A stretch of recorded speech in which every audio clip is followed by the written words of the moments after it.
Guys, আমাদের পুকুরে কত কস্তুরী ফুল ফুটেছে।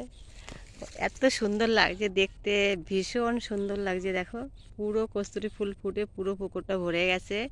আর মানে মনে হচ্ছে ওখানে এখনো জল আছে, মনে হচ্ছে এখন ছিঁড়ে নিয়ে আসি। তা চিতে তো যাইতে পারবো না। এখানে দেখে ভীষণ ভালো লাগছে। আর হচ্ছে গ্রামে মানে কিছু কিছু জিনিস এত সুন্দর লাগে না, মানে পরানটা জুড়ায় যায়, এত ভালো লাগে দেখতে। দেখো, আর তো পান্নারে কটা ফুটে আছে পারে, দেখো এত ভালো লাগে। দেখো, পাশের বাড়িতে গাঁদা গাছ লাগিয়েছে, এই যে গাঁদা গাছ লাগিয়েছে। গ্রাম তো গ্রামের মতোই হয়, তা হচ্ছে প্রচুর অনেক ভালো লাগে। এত সুন্দর হয়েছে কচুরি ফুল গাছটা। দেখো, পুরো পুকুরটা পরে ভরে গেছে।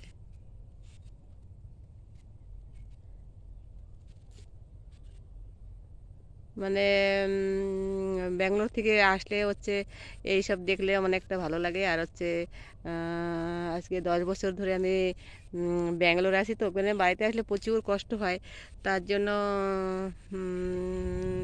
কষ্ট হলেও তাও মনে হয় কি, বছরের কাছাকাছি চলে আসলে তাও মনে হচ্ছে যে কবে বাড়ি যাব, কবে বাড়ি যাব।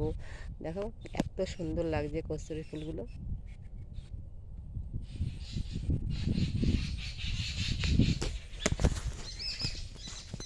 তোমাদের কাদের কাদের কচুরি ফুল ভালোবাসে আমায় অবশ্যই কমেন্টে জানিও। আমার তো অনেক ভালো লাগে। দেখেছি ছোটোবেলায়, আমি হচ্ছে কচুরি ফুলের বড়াও খেয়েছি। তোমরাও খেয়ে দেখতে পারো, ভালো লাগে। এত চাল দিয়ে বড়া বানাইয়া খাইয়া দেখবা, ভালো লাগে খেতে।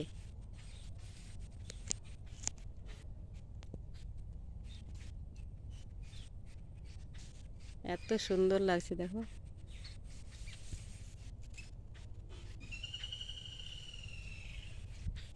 আর এই যে পুরো হচ্ছে দেখো, আমাদের সামনের মাঠটা, আমাদের বাড়ির সামনে এই মাঠটা, দেখো এই যে পুরো গাছ ফাছ হয়ে আছে আমাদের। এই যে কচু গাছ, দেখো পুরো মানে গ্রামে তো পুরো একদম গ্রিন গ্রিন।